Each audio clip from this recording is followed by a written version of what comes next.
Hello viewers, welcome to linguistics info. और आज हम स्ट्रक्चरलिज्म देखेंगे, लिटरेरी थ्योरी।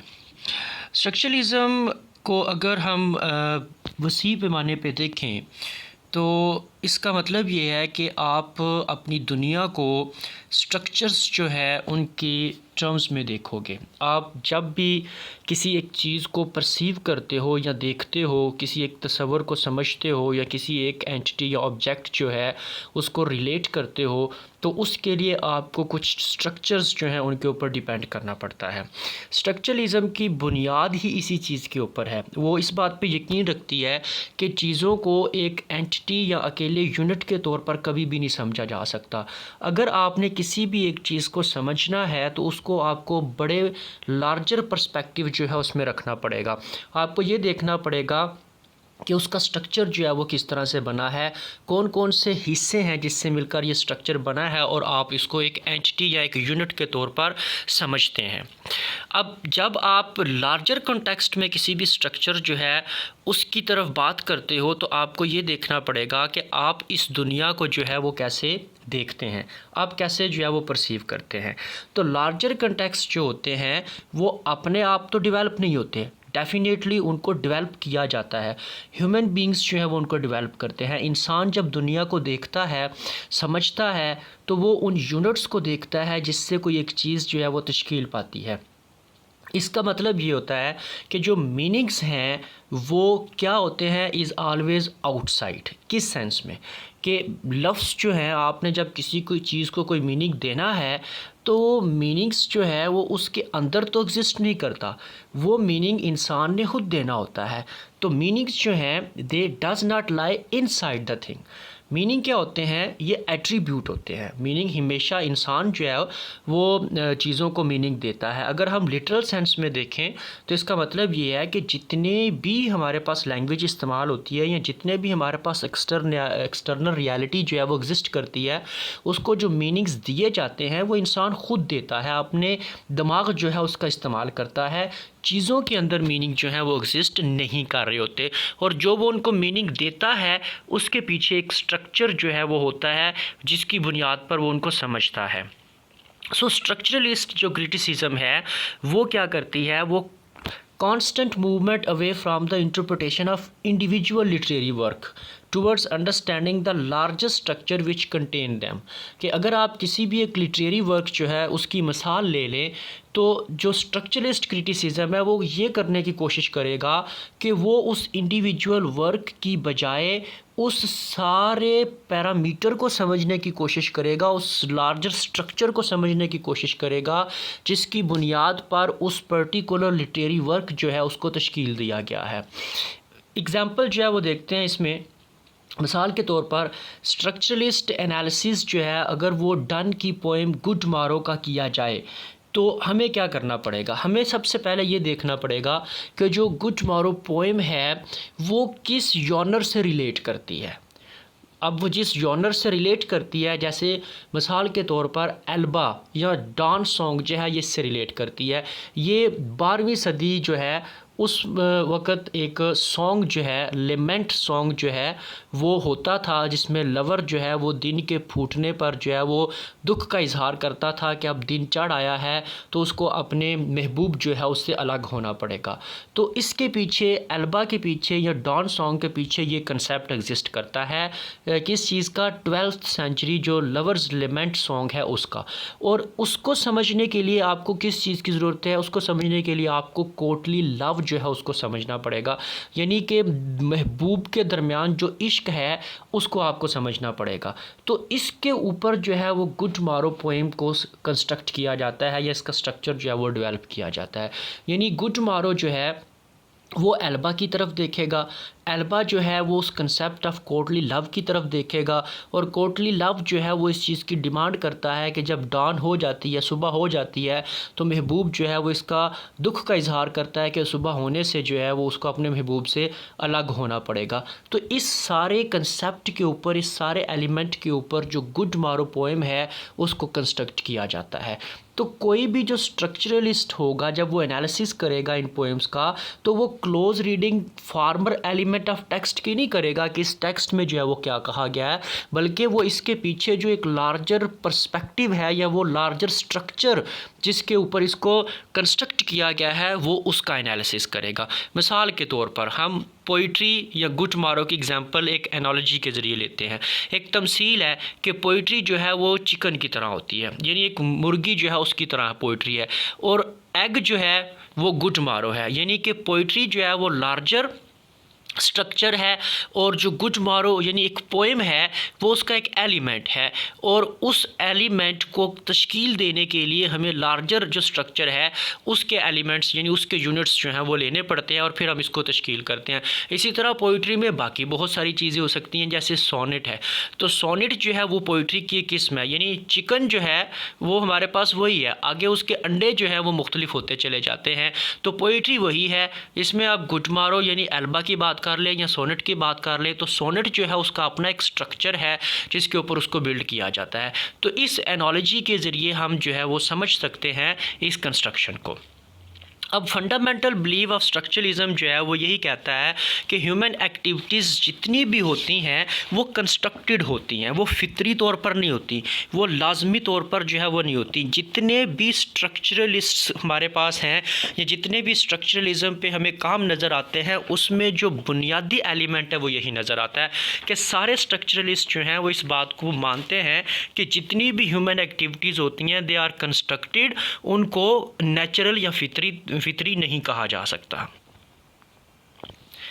अच्छा, अब क्योंकि स्ट्रक्चरलिज्म जो है वो साइंटिफिक ऑर्गेनाइजेशन के ऊपर बिलीव करती है, तो वो ये करने की कोशिश करती है कि वो सारे यूनिट्स जिनसे कोई एक स्ट्रक्चर तश्कील पाता है उनके इंटर रिलेशनशिप जो है उसको फाइंड आउट करती है। जैसे यूनिट्स हैं किसी भी चीज़ के सरफेस लेवल के जो फिनोमिना हैं या फिर रूल्स होते हैं, जैसे हमारी लैंग्वेज है उसको देख लें तो यूनिट्स जो हैं वो वर्ड की सूरत में होते हैं और रूल्स जो हैं वो ग्रामर की सूरत में होते हैं, और ग्रामर के रूल्स के मुताबिक यूनिट्स जो हैं उनको आपस में कंबाइन करके एक स्ट्रक्चर जो है वो इस्टेब्लिश किया जाता है। स्ट्रक्चरलिज्म भी जो है वो चीज़ों के दरमियान इसी तरह का एक कम्बिनेशन या इंटर रिलेशनशिप जो है उसको फाइंड आउट करने की कोशिश करती है। स्ट्रक्चरलिस्ट जो है वो इस बात के ऊपर यकीन करते हैं कि जितने भी अंडरलाइंग स्ट्रक्चर्स होते हैं वो रूल्स ऑर्गेनाइज्ड होते हैं, जितने भी यूनिट्स होते हैं वो एक मीनिंगफुल सिस्टम के ज़रिए इंसान जो है वो अपने दिमाग का इस्तेमाल करते हुए उनको जनरेट करता है, और इसका ताल्लुक जो है वो सेंस परसेप्शन के साथ नहीं होता, इसका ताल्लुक डायरेक्ट जो है वो ह्यूमन माइंड के साथ होता है और उस मीनिंगफुल सिस्टम के साथ होता है जो ह्यूमन माइंड जो है वो समझ कर यूनिट्स को मिलाकर किसी भी एक स्ट्रक्चर को तश्कील देने में इस्तेमाल करता है। स्ट्रक्चरलिज्म जो है ये हमें स्विस लिंग्विस्ट फर्डिनेंड सोश्योर जो है उसकी book course in general linguistics जो उसने 1916 में जो है वो ये पब्लिश हुई थी, उससे हमें इसके रास्ते जो हैं वो मिलते हैं। इसने क्या किया था कि इसने वो सारा तरीक़ाकार जिसके ऊपर लैंग्वेज का मुताला किया जाता था, जिसको हम फ़िलोलॉजिकल स्टडी जो है वो कहते हैं या हिस्टोरिकल पर्सपेक्टिव ऑफ लैंग्वेज जो है जिसकी बुनियाद पे लैंग्वेज को स्टडी किया जाता था, यानी इसको उसने डायक्रॉनिक का नाम भी दिया था। उससे हटाकर ज़बान की जो मुताला है उसको वो स्टडी ऑफ स्ट्रक्चर के ऊपर लेकर आया, पैटर्न्स के ऊपर लेके आया और function of language eight a particular time पे लेके आया, जिसको वो सिंक्रोनिक का नाम जो है वो देता है। वो ये कहता है कि ज़बान के अंदर अगर मुताला करने की कोई चीज़ है तो वो ये है कि आप ये देखें कि वो किन स्ट्रक्चर्स पर मबनी है, वो किन पैटर्न के ऊपर जो है वो काम करती है और वो फंक्शन क्या परफॉर्म करती है। जब आप उसको अपने अमलन इस्तेमाल के अंदर लेकर आते हैं तो वो डायक्रॉनिक की बजाय सिंक्रोनिक की तरफ जो है वो ज़बान के मुताले को लेके आता है, और यहीं से स्ट्रक्चरलिज्म जो है वो हमें उसकी बुनियाद मिलती है। सोश्योर जो है उसका बुनियादी आइडिया ये था कि जो साइन है, लिंग्विस्टिक साइन, यानी कि वो जो वर्बल साइन जिसको हम बोलते हैं या लिखते हैं, वो बुनियादी कंसेप्ट है स्ट्रक्चरलिस्ट डिस्कोर्स के अंदर। उसके मुताबिक लैंग्वेज जो है वो सिर्फ़ चीज़ों को नाम देने का ही एक अमल नहीं है कि हम चीज़ों को नाम दे देते हैं और हम उससे जो है वो कम्युनिकेट कर लेते हैं, ऐसा नहीं होता। बल्कि वो क्या है, things get associated with the word और नेम, बल्कि हम क्या करते हैं, हम एक चीज़ों को जब नाम दे रहे होते हैं तो हम उनको एट्रीब्यूट कर रहे होते हैं, सिर्फ ये नहीं कहते कि चीज़ों को नाम दे देने का अमल जो है वही लैंग्वेज का काम है। लिंग्विस्टिक साइन जो है, जब हम किसी भी लिंग्विस्टिक साइन को किसी ऑब्जेक्ट के लिए इस्तेमाल करते हैं तो वो बुनियादी तौर पर एक यूनियन तश्कील देता है। यूनियन किसकी होती है? सिग्निफायर की। सिग्निफायर जो साउंड है, जो आवाज़ है, जो हम प्रोड्यूस करते हैं, और उसका एक साइकोलॉजिकल इम्प्रिंट हमारे जहन में होता है कि जब हम किसी भी एक लफ्ज़ को अदा करते हैं तो उस लफ्ज़ से रिलेटेड एक ज़हनी तसव्वुर जो है वो हमारे जहन में होता है। फिर उसके बाद आता है सिग्निफाइड, यानी कि वो तसव्वुर जिसको हमने जो है वो कन्वे करना होता है।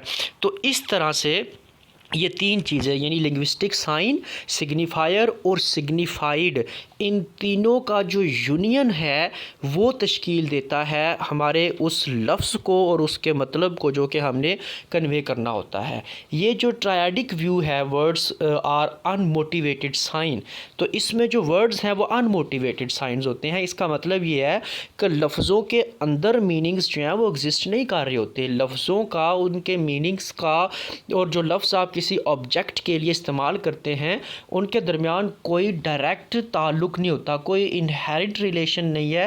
ये सारे का सारा जो है वो कन्वेंशनल होता है, यानी कि आपने जिस भी सिग्निफायर जो है उसको बोला है, उसका नाम लिया है, तो वो किसी न किसी सिग्निफाइड जो है उसको डेजिग्नेट करता है। सिस्योर जो है वो इसके बारे में तीन जस्टिफिकेशन जो है वो पेश करता है कि लिंग्विस्टिक स्ट्रक्चर जो हैं वो कैसे बिल्ड होते हैं। पहला वो जिस चीज़ के ऊपर ज़ोर देता है मीनिंग्स को लेकर, वो ये है कि जो वर्ड्स हैं किसी भी ज़बान के वो मुकम्मल तौर पर आर्बिट्रेरी होते हैं। आर्बिट्रेरी का मतलब क्या है? ये अदम लज़ूमी है कि एक लफ्ज़ जो हमने बोला और उसका जो मतलब होता है उसके दरमियान किसी किस्म की कोई लॉजिक जो है वो नहीं बनती, कोई मंतक जो है वो नहीं बनती कि हमने इसको ये नाम क्यों दिया है, कोई डायरेक्ट रिलेशन नहीं बनता। बल्कि ये कैसे होता है? ये सिर्फ़ कन्वेंशंस जो हैं, रवायात जो हैं, ये उनके थ्रू होता है और उनको हम मेंटेन करते हैं। वर्ड्स जो हैं वो अनमोटिवेटेड साइंस हैं, यानी कि इनका कोई भी लॉजिकल रिलेशन जो है वो एग्जिस्ट नहीं करता कि जिस चीज़ की तरफ डेजिग्नेट कर रहे हैं ये उसके दरमियान कोई एक हमें लॉजिक दे दे या हमें जो है वो एक रीज़न प्रोवाइड कर दे कि हम इसको ये नाम देते हैं, ऐसा कुछ भी नहीं है। जैसे एग है, हम एग जो लफ्ज़ हमारे पास लिंग्विस्टिक साइन यानी EGG एग है, तो एक हमारे पास जो है वो इसके ऑब्जेक्ट है, तो हम इसको ये क्यों कहते हैं? हमारे पास कोई भी जो है वो इसके साबित करने के लिए किसी किस्म की कोई लॉजिक जो है वो एग्जिस्ट नहीं करती, ये सिर्फ़ और सिर्फ एक रवायती तरीक़ाकार है। सेकेंडली सिश्योर जिस पॉइंट के ऊपर फोकस करता है वो ये है कि जो मीनिंग्स ऑफ वर्ड्स हैं दे आर रिलेशनल, ये रिलेट करते हैं। मतलब यूँ कह लें कि आप किसी भी एक लफ्ज़ जो है उसको अकेले डिफ़ाइन नहीं कर सकते जब तक आप उसको किसी दूसरे लफ्ज़, उसके बरअक्स लफ्ज़ यानी उसके मुतज़ाद या उसके मुतरादफ़ लफ्ज़ जो है उसके साथ नहीं जोड़ते। तो एडजॉइनिंग वर्ड्स जो हैं ये हेल्प करते हैं किसी भी दूसरे लफ्ज़ जो है उसको एक्सप्लेन करने में। यूँ समझ लें कि लफ्ज़ जो हैं वो अपने मानी कन्वे करने के लिए एक दूसरे के ऊपर डिपेंड कर रहे होते हैं। जैसे हट, हाउस, पैलेस या मैंशन, ये मुतरादफ़ है एक दूसरे के, यानी कि किसी भी अगर हम पैराडिग्मेटिक चेन के अंदर लेकर आएँ तो हम इन लफ्ज़ों को एक दूसरे के मुतबादल के तौर पर इस्तेमाल कर सकते हैं। अब सिर्फ मुतबादल के तौर पर ही नहीं होते, वी हैव पेयर्ड ऑपोजिट्स, हम इनको एक दूसरे के उल्ट अल्फाज जो हैं उनके तौर पर भी देखते हैं, जैसे कि मेल एंड फीमेल है, या इसी तरह बाकी रिलेशन जो हैं वो होते हैं कि एक रिलेशन अगर हम एक का नाम लेते हैं तो वो दूसरे की एब्सेंस जो है उसको शो कर रहा होता है, उसकी करैक्टरिस्टिक्स जो है उसको शो कर रहा होता है। तो हम जब भी इस तरह के पेयर के अंदर चीज़ों को इस्तेमाल करते हैं तो वो एक दूसरे के साथ रिलेट कर रहे होते हैं और उनका रिलेशन जो है वो एक दूसरे के मीनिंग्स को क्लैरिटी दे रहा होता है। इसी तरह हम जो है वो दिन को नहीं समझ सकते जब तक हमारे पास रात का जो है वो तसव्वुर नहीं होगा। हम अच्छाई को नहीं समझ सकते जब तक हमारे पास बुराई जो है उसकी तारीफ़ मौजूद नहीं होगी। तो ये जो रिलेशनल आस्पेक्ट ऑफ लैंग्वेज है, ये सिस्योर के एक बड़े मशहूर रिमार्क्स जो है उसको जन्म देता है। वो ये कहता है, in a language there are only differences, कि ज़बान जो है उसमें सिर्फ इख्तलाफात पाए जाते हैं, कोई भी पक्की फ़िक्स चीज़ जो है वो टर्म के अंदर मौजूद नहीं है कि आपने जो कह दिया वही सारा कुछ है। चीज़ें जो हैं वो डिफरेंसेस की सूरत में ही पहचानी जाती हैं और समझी जाती हैं। जितने भी वर्ड्स एग्जिस्ट करते हैं वो डिफरेंसिंग नेटवर्क की बुनियाद पर अपनी एग्जिस्टेंस को साबित करते हैं। जैसे डेट्स है या पेयर्ड ऑपोजिट्स हैं या पैराडिग्मेटिक चेन है, जिसकी अभी हमने एग्जांपल देखी है कि हट है, हाउस है, मैंशन है, पैलेस है। तो इस तरह से चीज़ें जो है वो अपने आप को रिलेट करवा कर लैंग्वेज जो है वो इस्टेब्लिश करती है अपने मीनिंग्स को। सिस्योर जो है वो एक बड़ी मशहूर एग्ज़ाम्पल इसमें इस्तेमाल करता है रिलेशनल के हवाले से ये समझाने के लिए। वो ये बताता है कि जो आप कहते हैं उसमें कोई इंट्रिंसिक फिक्स्ड मीनिंग्स तो नहीं होते लैंग्वेज के। वो मिसाल देता है 8.25 Geneva to Paris express train की। अच्छा, अब ये जो ट्रेन है इसकी अपनी आइडेंटिटी क्या है? कोई फ़िज़िकल आइडेंटिटी है जिसकी बुनियाद पर हम कहें कि जी 8:15 बजे जो ट्रेन जाती है या 8:25 पे जो ट्रेन जाती है उसकी कोई ख़ास आइडेंटिटी है? ऐसा कुछ भी नहीं है। हर दफ़ा जो ट्रेन आएगी 8:25 पे उसका इंजन भी कोई और होगा, उसकी बोगियाँ भी कोई और होंगी, उसका ड्राइवर भी मुमकिन है कोई और हो, उसके जो पैसेंजर्स हैं वो भी कोई और हो। तो उसकी कोई फ़िक्स्ड आइडेंटिटी तो है नहीं। तो हम किस बुनियाद पर कहते हैं कि जी ये 8:25 वाली ट्रेन जो है उस पे आपने जाना है, तो कौन सी चीज़ उसको जो है वो ये मानी देती है? तो सिस्योर ये कहता है, कंक्लूड वो करते हुए ये कहता है कि ये जो ट्रेन है इसकी जो आइडेंटिटी है वो it's position in a structure of differences है। यानी कि इसके जो इख्तलाफात हैं ना, उस इख्तलाफात के जो स्ट्रक्चर है उसके ऊपर इसकी आइडेंटिटी जो है वो तश्कील पाती है। और इख्तलाफात क्या हैं कि एक गाड़ी 7:25 पे जाती है, एक गाड़ी 9:25 पे जाती है, और ये दरमियान वाली है जो 8:25 पे जाती है। ये 7:25 के भी जो है वो ओपोजिशन जो है उसके उल्ट है, और 9:25 वाली जो है उसकी पोजीशन का भी उल्टा है। यही वजह है कि इन दोनों के दरमियान जो एक पोजीशन आती है वो पोजीशन जो है वो उसको एक आइडेंटिटी दे रही होती है, और वो रिलेशन की पोजीशन है। तो इसी रिलेशन की वजह से ये जो 8:25 वाली ट्रेन है ये अपनी आइडेंटिटी तश्कील करवाती है। और अगर ये पोजीशन ना होती, ये रिलेशन वाली पोजीशन ना होती, तो 8:25 वाली ट्रेन जो है उसकी कोई आइडेंटिटी नहीं हो सकती थी। तीसरी चीज़ सिस्योर जो है वो ये समझता है कि लैंग्वेज जो है वो constitute our world, it does not just record it or label it. कि आप सिर्फ लैंग्वेज का इस्तेमाल जो है वो चीज़ों को बोलने, समझने, रिकॉर्ड करने या लिखने के लिए इस्तेमाल नहीं करते, बल्कि आप अपनी दुनिया को तश्कील करते हैं, इससे आप ख़ुद बनाते हैं। मीनिंग जो है चीज़ों को वो इंसानी दिमाग ने देने होते हैं। तो इसका मतलब है कि आप लैंग्वेज जो है उससे अपनी दुनिया को तश्कील दे रहे होते हैं, आप ख़ुद अपने कंसेप्ट्स जो हैं वो बना रहे होते हैं। और जो कंस्ट्रक्टेड ये जो कंस्ट्रक्शन है ये किस लैंग्वेज के थ्रू एक्सप्रेस की जाती है? So it is not already contained with in the thing. तो जो मीनिंग होते हैं वो चीज़ों के अंदर मौजूद नहीं होते, बल्कि इंसान जो है वो इन मीनिंग्स को तश्कील करता है। इसकी एग्ज़ाम्पल, वेल नोन एग्ज़ाम्पल जो है वो हम एक पेयर्ड आल्टरनेटिव्स की सूरत में देखते हैं। जैसे लफ्ज़ टेररिस्ट है या फ्रीडम फाइटर है। अगर आप एक ऐसा शख्स जो टेररिस्ट है या फ्रीडम फाइटर है, तो अगर आप इसके हुलिये की तरफ देखें, एक फ़िज़िकल अगर आप इसका इमेज लें, तो ये एक ही शख्स नज़र आएगा कि इसका एक ख़ास लिबास होगा, इसके पास हथियार होंगे और इसका एक मकसद होगा। लेकिन किसी एक के लिए वो टेररिस्ट है और किसी दूसरे शख्स के लिए वही वाला आदमी जो है वो फ्रीडम फाइटर हो सकता है। तो ये चीज़ें जो हैं वो डिपेंड करती हैं कि how you construct your own world, कि आप किसी चीज़ के बारे में कैसे समझते हैं या आप उसको कैसे जो है वो लेते हैं। बस जैसे हम कश्मीरी जो लड़ रहे हैं, हम उनको कहते हैं कि वो फ्रीडम फाइटर है, लेकिन इंडियन जो है वो उनको टेररिस्ट कहते हैं। तो ये आप कैसे चीज़ों को देखते हैं, कैसे परसीव करते हैं, और फिर उनको किस तरह तरह से नाम देते हैं ये फिर डिपेंड करता है आपके अपने माइंड के ऊपर कि आप कैसे कॉन्स्टिट्यूट कर रहे हैं अपनी वर्ल्ड को। तो देयर इज़ नो न्यूट्रल और objective way of designating such a person. कोई एक्सटर्नल रियलिटी ऐसी नहीं है जिसकी बुनियाद पर आप ऐसे एक शख्स जो है उसको नाम दे लें। ये क्या है, merely a choice of two terms which construct that person in certain ways. तो ये आपकी दो लफ्ज़ों के दरमियान एक चॉइस है जो कि आपको आपके आइडियाज़ की बुनियाद पर, आपके जो कंसेप्ट्स हैं उसकी बुनियाद पर एक नाम देने के लिए मजबूर करती है। It has been said that there are 3 versions of every story. ये कहा जाता है कि हर कहानी के 3 रुख होते हैं, एक my your version, my version and the truth. But the case there is more complicated that since all the available terms are purely linguistic, so there is no truth about these matters which exist securely outside language। कि language के बाहर जो चीज़ें exist कर रही होती हैं आप उनके बारे में कुछ भी नहीं कह सकते कि वो क्या है। जो कुछ भी होता है वो लैंग्वेज के अंदर ही होता है। आप जब लैंग्वेज का इस्तेमाल करके चीज़ों को तश्कील देते हैं तो वही उनके हक़ाइक़ जो है वो तश्कील पाते हैं, वही उनके आइडियाज़ तसव्वुरात जो है वह तश्कील पाते हैं। लैंग्वेज से बाहर कोई चीज़ जो है वो एग्जिस्ट नहीं करती।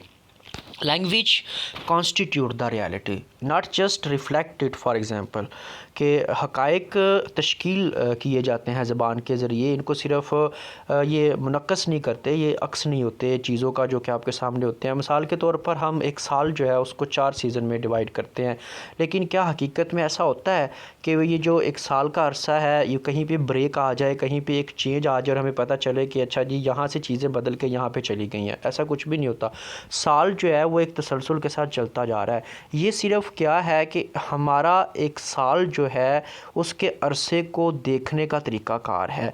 ये कोई ऑब्जेक्टिव फैक्ट नहीं है फितरत का, ये इंसान की अपनी तश्कील करदा जो है वो एक स्ट्रक्चर है जिसकी बुनियाद पर उसने एक साल जो है उसको 4 मौसमों में तकसीम करके अपनी अंडरस्टैंडिंग जो है वो उसके साथ डेवलप की है और अपने मामलात जो है वो उनको चलाता है। फितरी तौर पर हमें कहीं पे भी कोई एक ब्रेक होता हुआ नज़र नहीं आता कि जी यहाँ पे एक ब्रेक आ गई है, एक सीज़न ख़त्म हो गया फिर दूसरा सीज़न जो है वो शुरू हो जाएगा। साल कंटिन्यूसली चलता रहता है, दिन रात गुज़रते रहते हैं। इंसान ने अपने जो है वो इस्तेमाल करते हुए अपने जहन को इस तरह की चीज़ें जो हैं वो तश्कील दी हैं ताकि वो इनको लार्जर पर्सपेक्टिव में समझ सके या उनको उन स्ट्रक्चर की बुनियाद पर समझ सके जिसके ऊपर वो उनको तश्कील देता है। इसलिए सिस्योर जो है वो thinking stress the way language is arbitrary, relational and constitute, वो इसी चीज़ के ऊपर ज़ोर देता है और वो ये समझता है कि जो लैंग्वेज है वो बड़ी हद तक influence the language greatly influence the structuralist because it gave them a model of system which is self contained and in which individual items relate to other items and thus create larger structures. और इसी सोच ने सिस्योर की structuralist जो है उनको एक ऐसा मॉडल फ्राहम कर दिया, एक ऐसा सिस्टम फ्राहम कर दिया जिसकी बुनियाद पर वो इंडिविजुअल आइटम्स जो हैं उनके रिलेशन को समझते हैं कि किस तरह से वो आपस में रिलेट करके लार्जर स्ट्रक्चर जो है वो तश्कील पाते हैं। ये सिर्फ़ लैंग्वेज की हद तक नहीं है, मुख्तलिफ़ जो शोबा ज़िंदगी हैं उसमें इसका इस्तेमाल जो है वो किया जाता है। One other distinction made by Saussure gave structuralist a way of thinking about the larger structures which were relevant to literature। वो लिटरेचर में है, जैसे मैंने अभी कहा ये सिर्फ लैंग्वेज की हद तक नहीं है, यानी इस सोच ने लिटरेचर जो रेलिवेंट फील्ड थी लिटरेचर उसके ऊपर भी इन्फ्लुएंस किया है। उसने 2 टर्म्स यूज़ की थी इस मामले में जो कि वो अब लैंग्वेज जो है उसको एक्सप्लेन करने के हवाले से करता है। एक उसने लैंग और एक उसने पेरोल जो है वो उसको कहा था। अब लैंग जो है वो किसी भी लैंग्वेज सिस्टम जो है उसका नाम है या वो स्ट्रक्चर है जिसके ऊपर किसी भी एक लैंग्वेज जो है उसको आप कंस्ट्रक्ट करते हैं। और पेरोल जो है वो अटरेंसीज़ हैं, वो सारा आपका लिखा हुआ आपका बोला हुआ है जो कि आप उस लैंग को यानी उस सिस्टम या उस सारे स्ट्रक्चर को सामने रखते हुए इस्तेमाल करते हैं। तो उसने ये 2 बुनियादी जो है वो कंसेप्ट दिए लैंग का और पेरोल का। लैंग जो है वो लार्जर पर्सपेक्टिव में हमारे पास एक सिस्टम है या स्ट्रक्चर है जिसको सामने रखते हुए फिर हम इंडिविजुअल अटरेंसीज जो हैं या इंडिविजुअल एक्टिविटीज़ जो हैं उनको करते हैं या उनको समझते हैं। अब स्ट्रक्चरलिस्ट ने क्या किया, उन्होंने इस लैंग और पेरोल की डिस्टिंक्शन जो है उसको इंडिविजुअल लिटरेरी वर्क जो है उसके ऊपर अप्लाई किया। जैसे नावल है द मिडल मार्च, मिसाल के तौर पर आप ये देख लें, ये लिटरेरी पेरोल है, यानी कि ओवरऑल जो हमारे पास ये जॉनर है वो नावल है। तो नावल क्या होगा, नावल होगा लैंग, और उसमें आगे कोई भी एक नावल जैसे मिडल मार्च है एग्जांपल के तौर पर, ये पेरोल है। यानी कि हमने एक लार्जर स्ट्रक्चर जो है या पर्सपेक्टिव जो है उसको सामने रखते हुए अगर एक नावल लिख लिया, उसकी सारी जितनी भी ट्रेडिशंस थी, उसके जितने भी स्ट्रक्चर्स थे उनको फॉलो किया, और उसकी बुनियाद पर अगर हमने एक नावल लिखा है तो वो मेरा जो एक नावल है वो पेरोल होगा, और जिस बुनियाद पे मैंने लिखा वो सारे का सारा लैंग होगा। It too only makes sense in the context of some wider containing structure, और ये तब भी हो पाएगा जब आप उस wider structure को समझेंगे जिसके ऊपर इसको लिखा जाता है। So langue which relates to parole Middlemarch is the notion of the novel as a genre. तो इसके पीछे जो लैंग है वो जॉनर ऑफ नावल है, और मिडल मार्च जो है वो हमारे पास एक पेरोल है। यानी ओवरऑल जो लिटरेरी बॉडी या प्रैक्टिस होती है वो सारी के सारी लैंग कहलाती है, और उसके नतीजे में हमने जो एक इंडिविजुअल एक्टिविटी करनी होती है वो पेरोल कहलाएगी। इसी तरह एंथ्रोपोलॉजिस्ट क्लॉड लेवी स्ट्रॉ जो है वो अप्लाई करता है स्ट्रक्चरलिस्ट आउटलुक को इंटरप्रिटेशन ऑफ मिथ के ऊपर, कि मिथ जो है उसको कैसे इंटरप्रेट किया जाता है। वो ये सजेस्ट करता है कि जितनी भी इंडिविजुअल टेल्स हैं, यानी पेरोल टेल्स, चाहे वो दास्तान गो की हद तक हैं या वो लिखी हुई हैं, वो पेरोल है। और वो पेरोल किस चीज़ का है, from A cycle of myths, यानी वो उस सारे मिथिकल स्ट्रक्चर की बुनियाद पर तश्कील दिया जाता है जिसको सामने रखते हुए कोई भी एक शख्स जो है वो अपनी कहानी लिखता है या अपनी कहानी सुनाता है। तो मिथ्स जो है वो क्या, did not have a separate and inherent meaning but could only be understood by considering its position in the whole cycle. तो जिस तरह हम नावल जॉनर जो है उसको अगर हम लैंग के तौर पर लेते हैं, तो इसी तरह वो जो होल साइकिल ऑफ मिथ है वो लैंग है, और उसके नतीजे में जो कहानी कही जाती है वो पेरोल होती है। और जो इसके दरमियान सिमिलैरिटीज़ या डिफरेंसेस होते हैं उनको देखा जाता है, जो कि किसी भी एक कहानी जो है उसकी तश्कील करते हैं या उसके बाकी सीक्वेंसेस जो हैं उनको तश्कील देते हैं। वो अडीपस की मिथ जो है वो इसको इंटरप्रेट करता है। तो ये कहता है कि जो इंडिविजुअल स्टोरी ऑफ अडीपस है उसको अगर आपको समझना है तो उसको एक लार्जर कंटेक्स्ट में रखना पड़ेगा, और लार्जर कंटेक्स्ट किसका, वो है cycle of tales connected with the city of Thebes, के थीबिस शहर के साथ वो ऐसी कौन सी मिथ जुड़ी हुई है, वो ऐसा कौन सा साइकिल है, वो ऐसा कौन सा स्ट्रक्चर है जिसके ऊपर ये कहानी मबनी करती है, आप पहले उसको देखोगे। तो उस कॉन्टेक्स्ट में जब आप जाओगे तो आपको वो पूरे का पूरा लैंग समझ आएगा उस मिथ का, और फिर आप जब उस कहानी को तश्कील दोगे तो वो आपके पेरोल बन जाएगी। इसके लिए वो क्या करता है, he then begin to see repeated motives and contrast. वो ये देखता है कि कौन से ऐसे एक्शन हैं जो उस कहानी में किए गए हैं, कौन सी ऐसे कंट्रास्ट जो हैं वो उसमें पाए जाते हैं, जिसको सामने रखते हुए हम ये कह सकें कि ये कहानी जो है वो उसी साइकिल ऑफ टेल्स के ऊपर मबनी है जो कि थीबिस शहर से रिलेट करता है। And he use these as the basis of his interpretation, और इन्हीं की बुनियाद पे वो फिर इंटरप्रेट भी करता है।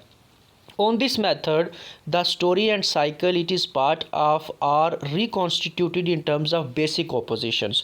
तो वो ये निकालता है कि इसमें जो कुछ बेसिक oppositions हैं वो हमें इस सारी साइकिल ऑफ जो थीबिस टेल है उसमें नज़र आता है। जैसे एनिमल ह्यूमन है, रिलेशन स्ट्रेंजर है, हस्बैंड सन है, या इसी तरह और इसके अंदर जो कंट्रास्ट है वो नज़र आते हैं। और थ्रू आउट हमें ये जो साइकिल है इसका थीबिस का जो कि इस ओडिपस की मिथ के साथ जुड़ा हुआ होता है, इसमें यही लैंग है, और इसी की बुनियाद पर आगे जितनी भी स्टोरीज़ लिखी गई हैं पेरोल की सूरत में, वो उनमें हमें ये चीज़ें जो हैं वो यूनिट्स की सूरत में नज़र आती हैं जिनको जोड़ के वो कहानी तरतीब दी जाती है।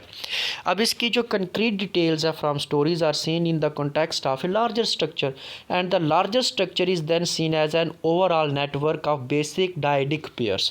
तो इसको समझने के लिए आपको लार्जर स्ट्रक्चर की तरफ जाना पड़ेगा, और लार्जर स्ट्रक्चर क्या कहता है कि लार्जर स्ट्रक्चर एक नेटवर्क है किनका, उन बुनियादी डेटिक पेयर्स का जो एक दूसरे के मुतजाद हैं, which have obvious symbolic thematic and archetypal resonance like the contrast between art and life, male and female, town and country, telling and showing. यानी बुनियादी तौर पर हमें इन डाइटिक पेयर्स के अंदर ये कंट्रास्ट नज़र आता है जो कि इस सारी मिथ जो है या इस पूरी साइकिल ऑफ स्टोरी जो है उसके स्ट्रक्चर को तश्कील देता है। और जब हम इसको समझ जाते हैं तो हमें जो मिथ ऑफ ओडिपस है वो भी समझ आना शुरू हो जाती है। अब इसमें जो सिग्निफाइंग सिस्टम है in this sense is very wide concept. अब हमें जो इसमें तजवीज़ किया हुआ एक निज़ाम नज़र आता है ना, वो बड़ा कंसेप्ट है, वो एक ब्रॉडर कंसेप्ट है। It means any organized and structured set of signs which carries cultural meanings। इसका मतलब ये है, यानी कंसेप्ट का यहाँ पर मतलब ये है कि हमारे पास कोई भी जो सेट ऑफ साइंस है जो स्ट्रक्चर्ड होता है और ऑर्गेनाइज्ड होता है, उसमें कुछ कल्चरल मीनिंग्स जो हैं वो एग्जिस्ट कर रहे होते हैं।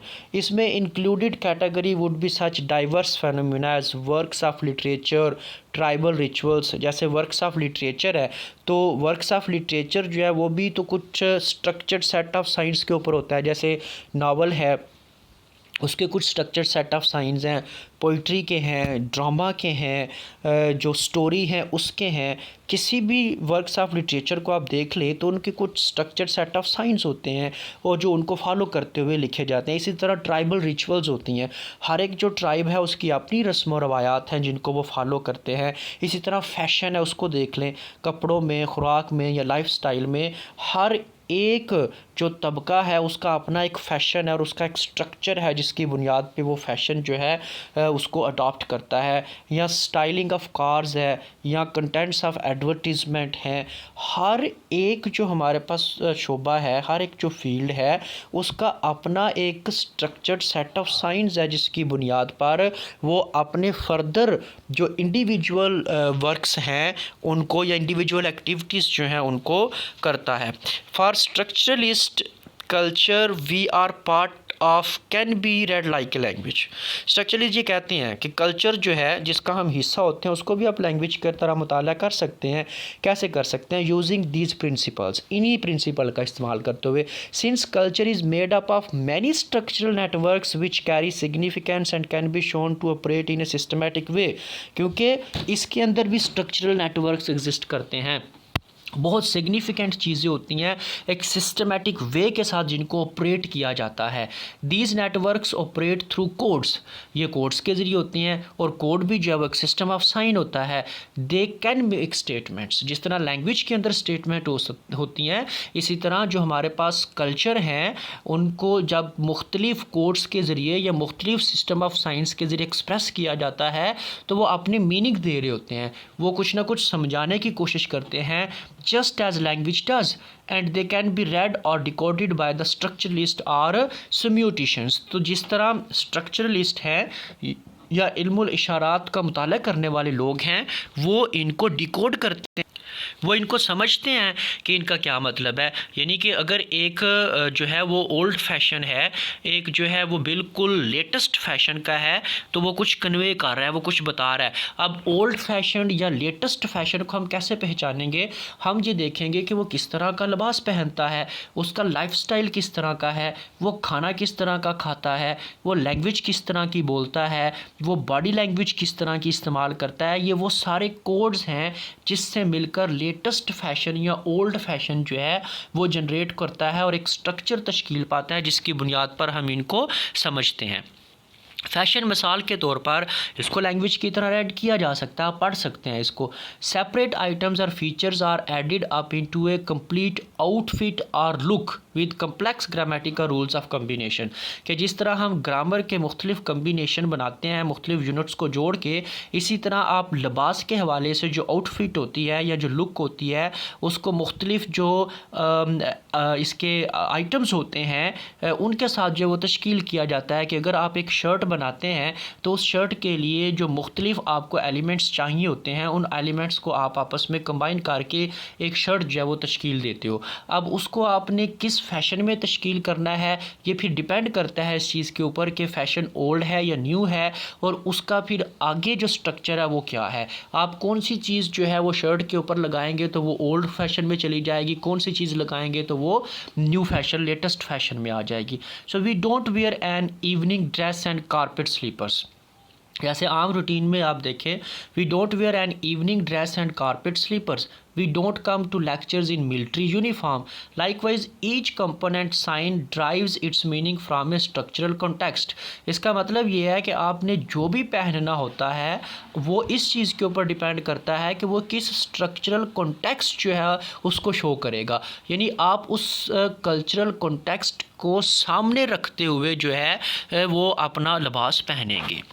रोनाल्ड बार्थ ने स्ट्रक्चरलिज्म को अप्लाई किया था general field of modern culture के ऊपर। तो इसके लिए वो फ्रांस में जो है वो कल्चरल एंथ्रोपोलॉजिस्ट जो है वो ये जो रोनाल्ड बार्थ है अपनी एक बुक जिसको वो मिथोलॉजीज़ का नाम देता है उसमें इन चीज़ों को जो है वो हाईलाइट करता है। वो उन चीज़ों को हाईलाइट करता है जो इससे पहले कभी मौजू ही नहीं बनी, जैसे कि difference between boxing and wrestling, significance of eating steak and chips, इसी तरह स्टाइलिंग ऑफ सिट्रोन कार है, सिनेमा इमेज ऑफ ग्रेटा है, गार्बोस फेस है, मैगज़ीन फ़ोटोग्राफ्स वगैरह। ये वो सारी चीज़ें हैं जो इससे पहले कभी भी मौजू नहीं बनी मॉडर्न कल्चर का, लेकिन वो इनके ऊपर स्ट्रक्चरलिस्ट मेथड जो है वो उसको अप्लाई करता है। अब ये जितने भी आइटम हैं वो ये समझता है कि ये wider structure of values, beliefs and symbols जो हैं ये उनका हिस्सा हैं, और ये बहुत अहम रोल प्ले करते हैं चीज़ों को समझने के लिए कि हर एक जो हमारे पास ये जो आइटम है ये किसी न किसी उस स्ट्रक्चर की तरफ इशारा करता है जो कुछ इक़दार के ऊपर, अकायद के ऊपर और कुछ सिंबल्स जो हैं उनके ऊपर मबनी होता है। मिसाल के तौर पर बॉक्सिंग है, वो ये समझता है कि बॉक्सिंग एक ऐसा खेल है जिसका ताल्लुक रिप्रेशन एंड इंडोरेंस के साथ होता है, यानी कि आप बर्दाश्त करते हैं चीज़ों को। लेकिन जो रेसलिंग है वो इसके उल्ट है, वो फ्लैम्बॉयंट होती है, यानी उसमें दिखावा ज़्यादा होता है। बॉक्सर जो है वो जब उसको मार पड़ती है तो वो चिल्लाता नहीं है, वो अपने दर्द जो है उसका इजहार नहीं करता, वो रूल्स को फॉलो करता है। वो स्टेज जो है वो उसके ऊपर उछलता कूदता नहीं है, वो स्टेज जो है उसके ऊपर हीरो अपने आप को या विलन बनाकर जो है वो पेश नहीं करता।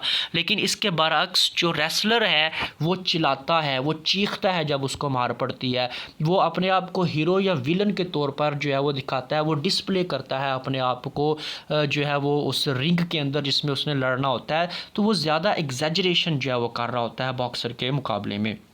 तो इन दो स्पोर्ट्स को अगर हम देखें तो have quite different functions with in society. तो वो ये समझता है कि माशरे में ये जो दो खेल हैं इनका अलग कंसेप्ट है। बॉक्सिंग क्या करती है, enacts the social endurance which is sometimes necessary in life. ये माशरती तौर पर आपके अंदर बर्दाश्त पैदा करती है जो कि बहुत ज़रूरी है ज़िंदगी में, जबकि रेसलिंग जो है वो ड्रामाटाइज़ करती है चीज़ों को। अल्टीमेटली ये जो स्ट्रगल है या जो कॉन्फ्लिक्ट है वो बिटवीन गुड एंड ईवल आ जाती है। तो वो इन दो खेलों को अच्छाई और बुराई के तनाजुर जो है वो उसमें समझने की कोशिश करता है कि जो मॉडर्न कल्चर का ये जो खेल है वो बुनियादी तौर पर इसके पीछे ये स्ट्रक्चर रखता है गुड एंड ईवल का। बार्थ की जो अप्रोच है is that of the classical structuralist. The individual item is structuralised और कंटेक्चुअलाइज्ड बाय स्ट्रक्चर, यानी कि एक लार्जर स्ट्रक्चर के अंदर रख के वो चीज़ों को कंटेक्चुअलाइज करता है या इंडिविजुअल स्ट्रक्चर को समझने की कोशिश करता है, वो इंडिविजुअल स्ट्रक्चर जो कि किसी बड़े स्ट्रक्चर की वजह से तश्कील किया जाता है। अब हम देखेंगे व्हाट स्ट्रक्चरलिस्ट क्रिटिक्स डू, ये करते क्या हैं, इनका बुनियादी काम क्या है। तो पहला जो काम है वो क्या है, they analyse prose narratives relating the text to some larger containing structure, कि वो किसी भी एक प्रोज नरेटिव जो है उसके टेक्स्ट को एनालाइज करते हैं और उसको उसके बड़े स्ट्रक्चर जो है उसके साथ रिलेट करने की कोशिश करते हैं। और इसके लिए वो क्या करते हैं, the conventions of a particular literary genre, वो सबसे पहले ये देखते हैं कि ये जो लिटरेरी वर्क है या जो ये टेक्स्ट है इसका ताल्लुक़ किस जॉनर के साथ है। Number 2, a network of intertextual connection. फिर ये देखते हैं कि इसके अंदर का जो टेक्स्ट है वो आपस में किस तरह से कनेक्ट किया गया है, यानी इसमें चीज़ें जो हैं वो मुतज़ाद हैं या एक दूसरे के बरक्स हैं या एक दूसरे के मुतरादफ़ के तौर पर इस्तेमाल होती हैं। Number 3, A projected model of N underlying universal narrative structure. फिर वो ये देखने की कोशिश करते हैं कि वो कौन सा यूनिवर्सल नरेटिव स्ट्रक्चर है जिसके मॉडल को सामने रखते हुए इसको जो है वो तश्कील किया गया। और number 4, a notion of narrative as a complex of recurrent patterns और मोटिव्स। उनके सामने ये होता है कि जो नरेटिव लिखी गई है डेफिनेटली ये कम्प्लेक्स है इस वजह से क्योंकि इसके जो मोटिव्स हैं या इसके अंदर जो पैटर्न इस्तेमाल किए गए हैं यानी स्ट्रक्चरल पैटर्न जो इस्तेमाल किए गए हैं वो बार बार रिपीट हो रहे हैं। तो पहला काम ये है जो वो करते हैं। Number 2, they interpret literature in terms of a range of underlying parallels with the structures of language as described by the modern linguistics। यानी वो मॉडर्न लिंग्विस्टिक के बयान करदा जो स्ट्रक्चर ऑफ लैंग्वेज है उसको सामने रखते हुए ये जानने की कोशिश करते हैं कि इसके अंदर जो अंडरलाइंग पैरेलल्स स्ट्रक्चर हैं वो कौन से हैं। For instance the notion of the mytheme है, जैसे मिथीम जो है वो क्या, जैसे posited by Levi Strauss denoting the minimal unit of narrative sense, यानी कि मिथीम को जो है वो सेंस के साथ वो कहता है कि इसकी सेंस क्या है, इसमें से क्या चीज़ें जो हैं वो हमें मिल रही हैं। ये बिल्कुल ऐसे ही है जैसे कि आप एक मॉर्फीम जो है उसको देखें कि एक मॉर्फीम जो है वो किस तरह से वर्ड को तश्कील करता है और वर्ड जो है वो फ्रेजेस को बनाते हैं, फ्रेजेस क्लॉजेस को बनाती हैं। इसी तरह इसमें वो ये देखता है कि जो मिनिमल यूनिट ऑफ नरेटिव यानी सेंस है जिसको वो मथीम कहता है कि मथीम किस तरह से आपस में जुड़ते हैं और फिर एक बड़े स्ट्रक्चर जो है यानी कहानी जो है वो उसको तश्कील देते हैं। An example of a morpheme is the ed added to a verb to denote the past tense। तो इसी तरह वो इसमें भी यही देखते हैं कि किस तरह से कहानी जो है उसमें मुख्तलिफ मथीम जो हैं उनको आपस में जोड़ा गया है और लार्जर स्ट्रक्चर तश्कील दिया गया है। They apply the concept of systematic patterning and structuring to the whole field of western culture. ये तीसरा काम है कि वो ये देखते हैं कि किस तरह वेस्टर्न कल्चर के ऊपर या बाकी जो कल्चर्स हैं उनके ऊपर ये जो सिस्टमेटिक पैटर्न है उसको किस तरह से अप्लाई किया जाता है। Ah systems of sign anything from ancient Greek myths to the brand of the soap powder, किसी भी चीज़ के ऊपर यानी जो इनके पास ग्रीक मिथोलॉजी या मिथ एग्जिस्ट करती हैं उनके ऊपर भी और जो लेटेस्ट आपके पास अगर कोई एडवर्टीज़मेंट है सोप पाउडर के हवाले से उसके ऊपर भी कि वो कौन से कंसेप्ट हैं जिसको सामने रखते हुए एक सिस्टमेटिक पैटर्न या स्ट्रक्चर जो है उसको हम कल्चरल वैल्यूज़ जो है उसके हिसाब से चेक कर सकते हैं किसी भी एक फील्ड जो है उसके ऊपर, चाहे वो एंशिएंट ग्रीक का कोई मिथोलॉजी है या कोई लेटेस्ट एडवर्टीज़मेंट है जिसके ऊपर उसको अप्लाई किया जा सकता है। Don't forget to subscribe linguistics info, bell icon press करें ताकि आपको मज़ीद वीडियो के बारे में इंफॉर्मेशन मिलती रहे।